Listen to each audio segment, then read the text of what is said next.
Salut à tous les gars, bienvenue dans cette nouvelle vidéo sur la chaîne 56. Donc voilà, nouvelle vidéo sur le 450 RX hybride. Vous avez vu la présentation, la première partie où on a monté le bras haussant dans le moteur et dans le cadre. Et donc là, on va déballer quelques belles petites pièces que j'ai reçues aujourd'hui. Des bonnes petites pièces. On va faire le check-up de ce qui reste à faire. Et après, on attaque ça. Allez, c'est parti. Donc là, petit colis reçu de chez Bailly Loisirs. Voilà, un grand merci à Eric de chez Bailly Loisirs, revendeur de pièces quad et spécialisé dans la pièce détachée neuve, avec quelques petits services d'atelier aussi qu'il fait. Donc je vous mettrai le petit lien en description du site internet. Je lui ai fait faire les étriers, les fusées, je les ai fait ramener vu qu'elles sont un peu vieilles, etc. Donc j'ai fait faire du vapor blasting. C'est un sablage à l'eau. En fait, ça ramène les pièces à l'état brut, à la matière brute, naturelle. Donc ça les ramène nickel. Donc là, j'ai fait faire tout ça, les fusées, étriers de frein. Hop, je vais commander en même temps un petit kit joint pour les étriers. On va faire une belle petite révision parce qu'on va partir sur du neuf, que ça soit tout nickel, hein. Et voilà. Donc, beaux petits étriers, nickel. Je vais vous faire des belles petites images après. Vous verrez ça. Vous verrez ça. Ensuite, pareil. Tac. Une belle petite pièce. Un petit face avant Forworks Carbone. Marque assez connue. Donc voilà. Une belle petite pièce en carbone absolument magnifique. Donc, pareil, je vais vous faire des belles petites images. Vous allez voir ça. Ça va être beau.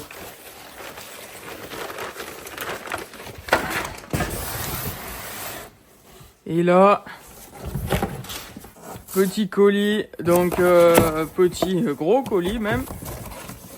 Un petit bumper Rat Racing avec les nerfs bar. Donc pareil, un grand merci à Rat qui m'ont suivi toute la saison l'année dernière et qui m'ont encore suivi pour ce projet. Donc c'est super cool de leur part. Et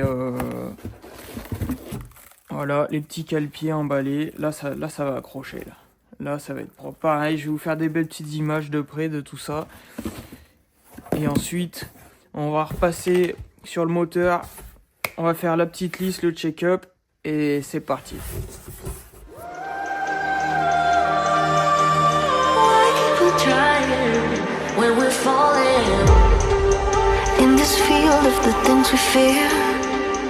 There's a reason for being here, and it's hiding in every flare. Oh, it's everywhere, but we're falling.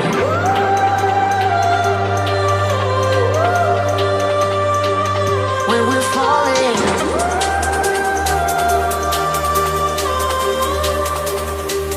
When we're falling.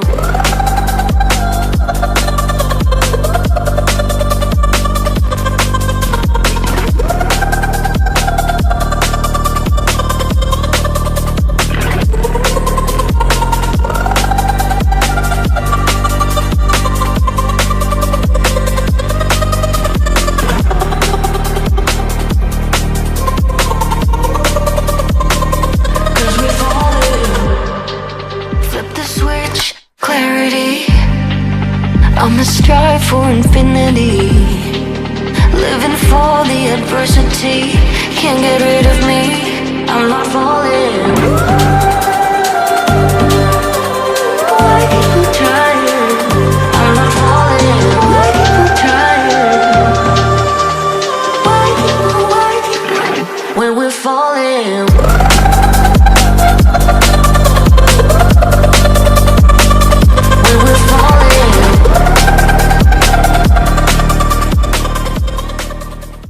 Et on attaque. Donc la boîte à air en premier, aux pattes moteur. on va regarder faisceau électrique,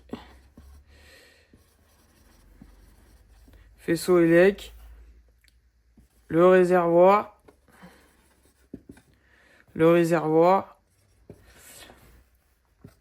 renfort cadre, là pareil, commande un kit renfort. Quand on aura fait tout ça, on aura déjà bien avancé. Maintenant, donc on va passer au montage de l'admission à blanc pour trouver l'inclinaison du moteur. Et ensuite, il faudra passer aux pattes moteur.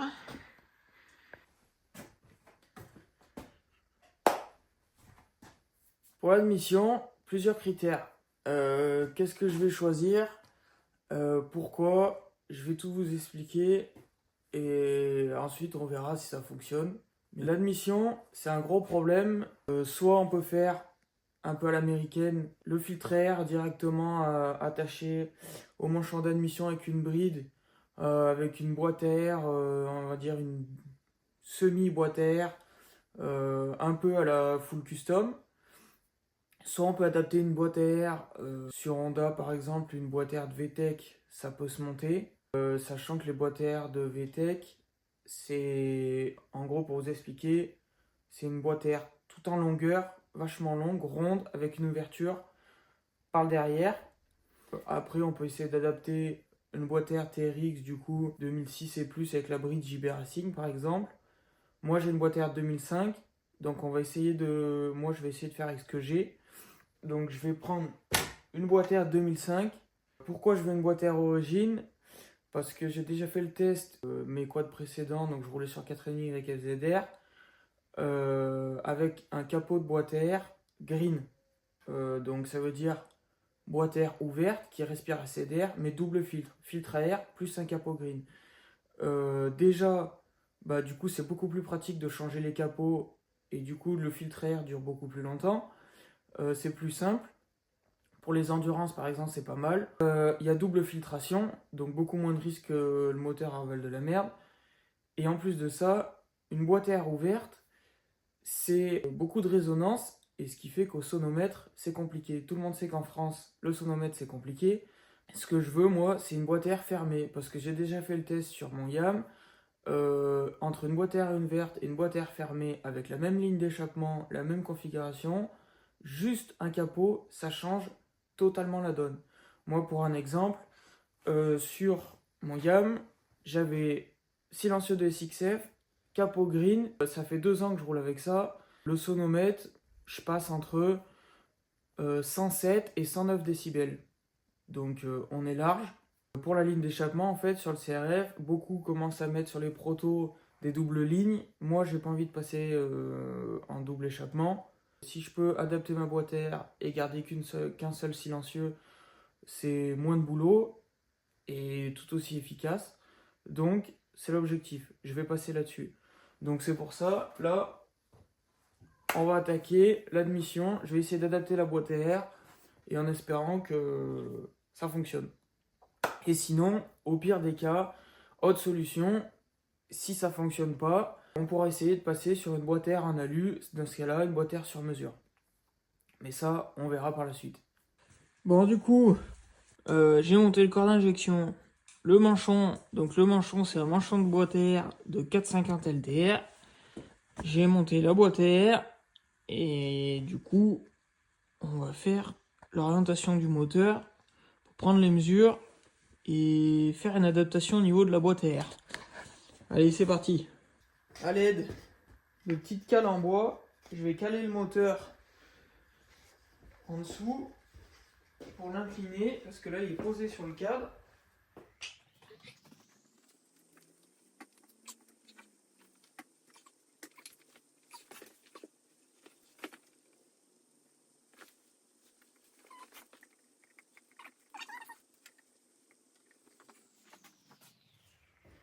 Je vais vous expliquer.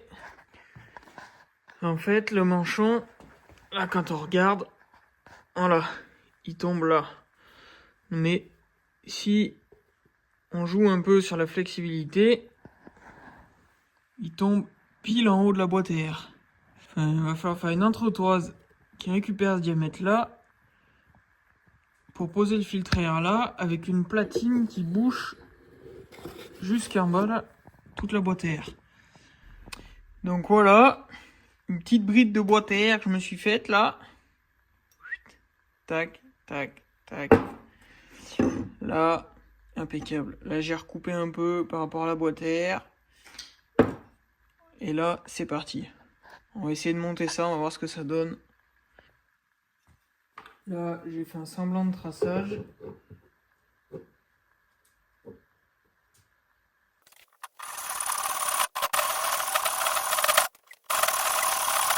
Bon, après avoir bataillé avec la petite scie à métaux, du coup,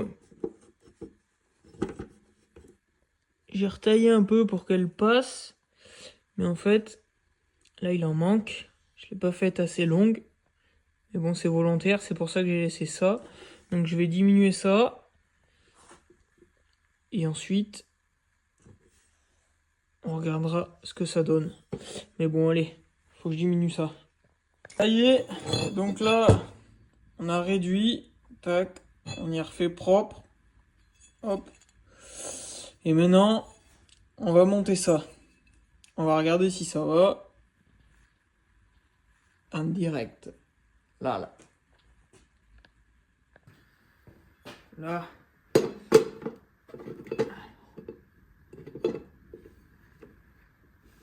Bon, ben, ça irait presque.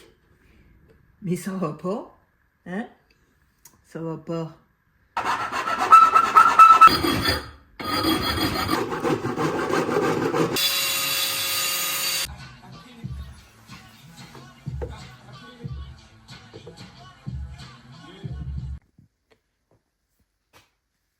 Après réflexion, donc du coup, j'ai recoupé l'entretoise à ras là.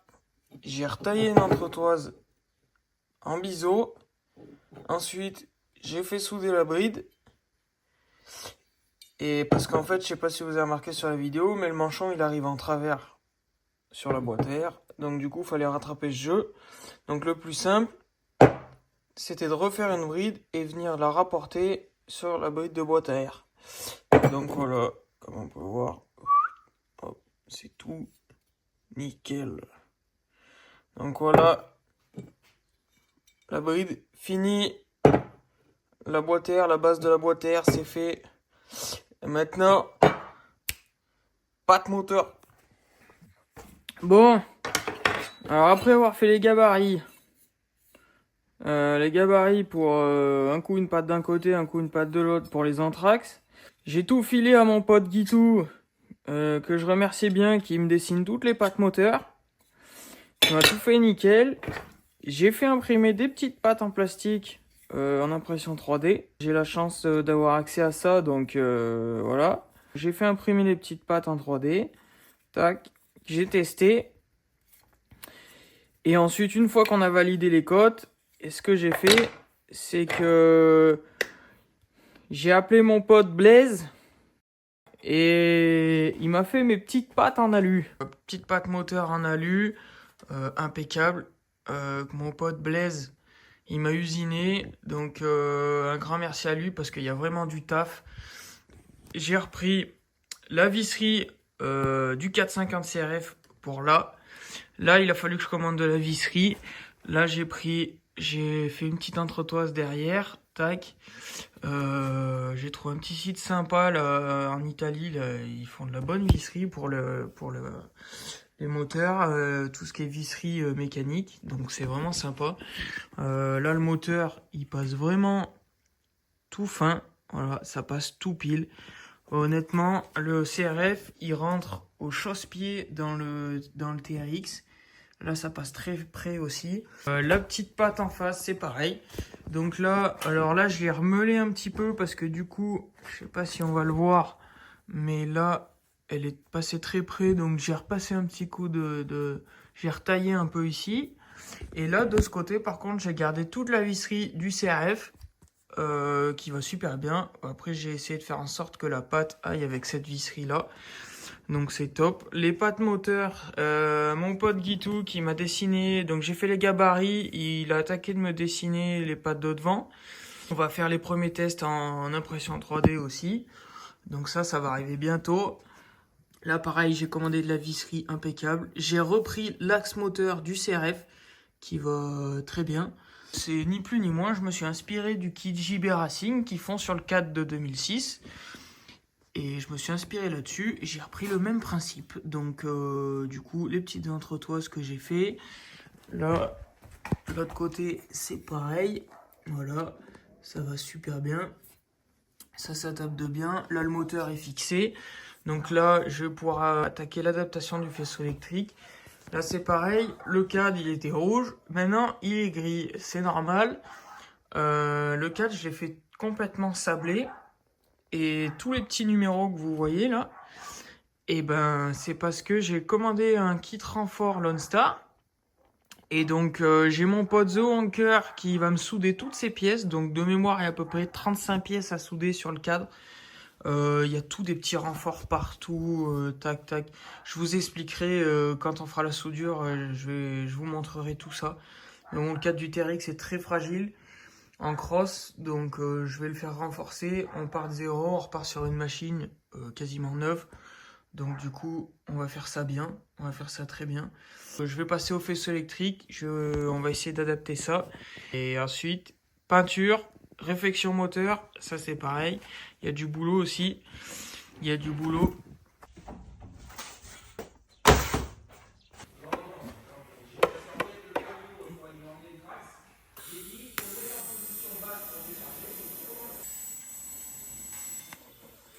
Ah putain. En fait, je mentis. Moi je suis pas soudeur, je suis fromager. Il faut être bon hein quand tu fais ça là. Faut pas être fromager. Je suis fromager. Moi je suis fromager, en vrai c'était une blague, maintenant il y a le soudeur qui se met en place.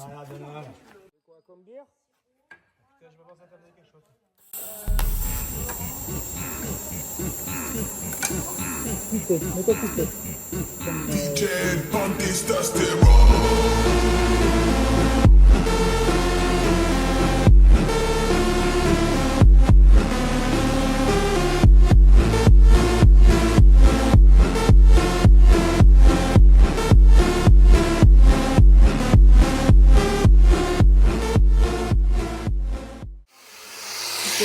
Monster de bacalao, crayou. Regarde ça. T'as pas l'habitude d'en tenir des grands manches comme ça, toi? C'est de mort. Là, le soudeur, il a bien travaillé, là. C'est avec le fromager, quand même, qui est pas loin, parce que... On va pas se branler non plus. Oh, ouais. T'as fait de l'horlogerie, toi, dans ta vie, non? Mécanique de précision. Ah, t'es horloger, toi, non? Ça te va fromager ou pas là? Allez, vas-y. Ça dépasse là. Ah ouais. Ouais. Bon, bah, ça fera ce que ça fera, hein. Allez, c'est pas grave. Hein. Le fromager fera le reste. Voilà, la fromagerie fera le reste. Le lait fera le reste. Ah ouais, alors attends, je sais plus. Bestement. Deuxième jour, mais apparemment il voit pas à travers le casque. Ouais, bah c'est pas le mien là, moi je suis les yeux fermés, de toute façon Ouais, on l'appelle plus. Ça qu'il est fromager quoi. Et moi c'est bon, je retourne prendre des fromages demain là. Chèvre, pas cher, alors on y va.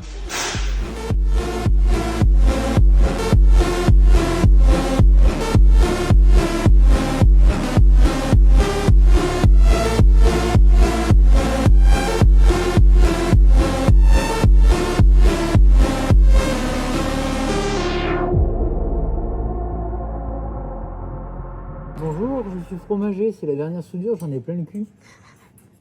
Je tremble. Non, mais c'est une auto là.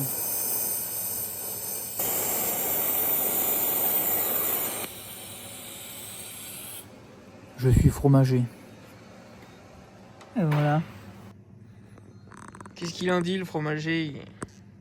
Regarde le fromager. Fromager, il est quelle heure? Oh! Oh on aurait voulu le faire exprès, on ne sait pas arriver. Strafbeek, hein? Oh, Putain. 0h00. Allez. Putain. Retour au garage. la fromagerie n'est jamais finie. On va regarder ce que le fromager a fait. Je vais vous expliquer tout ça. Autour de la soudure, donc on a tout soudé. Enfin, il a tout soudé. On a tout fait au TIG. On a complété après les trous au semi-auto dans certains recoins pour combler, pour pas que la merde, etc. ils se mettent dedans. La terre, tous les renforts. Tac. Ici, hop. Là, pareil. Là, on a comblé les trous au semi-auto. Et on a modifié les pattes de fixation du sabot moteur. De base, elles passent très très près. Je sais pas si vous vous rappelez. Du coup, j'ai fait abaisser les pattes moteurs. Les pattes du sabot, pardon. Et pour être sûr que ça vienne pas en cas de choc, etc. Au cas où, que ça vienne pas taper dans le moteur. Qu'on n'aille pas faire un carter. Déjà qu'il faut les changer. Hein, ça coûte la peau des couilles. Donc voilà. Non mais le moteur est dedans. On attend les pattes moteurs dedans qui vont arriver bientôt. J'ai attaqué de regarder pour l'échappement. Et là, ça va bientôt partir tout en peinture. J'ai toutes les pièces qui sont sablées, etc. Les suspensions, c'est en révision. Donc voilà. Bon, on fait le point un petit peu. Donc la boîte à air fini. Donc voici ce que j'ai fait. Donc là, j'ai remis une platine vissée à la boîte à air. J'ai redécoupé à la bonne forme. Là, j'ai retaillé la boîte à air, usiné une bride et soudé. Donc en biais pour que ça s'accorde bien avec le manchon de boîte à air du LTR. Tac. La bride ensuite, donc elle va venir ici. Et donc là, c'est pas fixé parce que j'y fixerai une fois tout en place. Et là, en fait, je vais pas la fixer directement à la boîte à air. Je vais la coller avec du silicone, la colle silicone, et ensuite tout jointer. Comme ça, ça sera étanche pour l'eau, la poussière. Et en même temps, pour pallier aux vibrations, ça sera pas monté rigide. Donc on va essayer comme ça. On verra au fur et à mesure des roulages ce que ça donne. Mais ça peut être une bonne solution pour éviter que ça soit trop rigide. Donc parce que c'est souvent le problème sur les admissions, c'est que ça tient pas. Ensuite, les packs moteurs, donc il manque les deux de devant, ça va arriver. Faisceau électrique, c'est fini. Donc là, les câbles de batterie rallongés, c'est là. Là, ensuite, toute la partie arrière du faisceau, les branchements, boîtier CDI, régulateur de tension, j'ai tout repris, j'ai refait tout le faisceau, tout regainé, impeccable, isolé, etc. Ça sera c'est de la protection pour éviter les frottements, etc. Et tac tac, ça c'est bon. Le réservoir, j'ai commandé une pompe de 700 TRX, donc je pense que je vais essayer ça dans un premier temps. J'attends de la recevoir. Je vais mettre une pompe externe comme sur les 700 TRX. On va essayer ça. Et peut-être que dans le temps, à voir ce que ça donne. Soit je ferai un autre réservoir avec la pompe immergée directement dedans. Je ne sais pas encore. Donc pour le moment, on va essayer comme ça. Et le renfort de cadre, c'est tout soudé. C'est fait. Avec monsieur le fromager qui m'a soudé ça. Et maintenant, le cadre est parti en peinture. Donc prochaine vidéo, prochaine étape, moteur. Et autre vidéo, montage. Allez.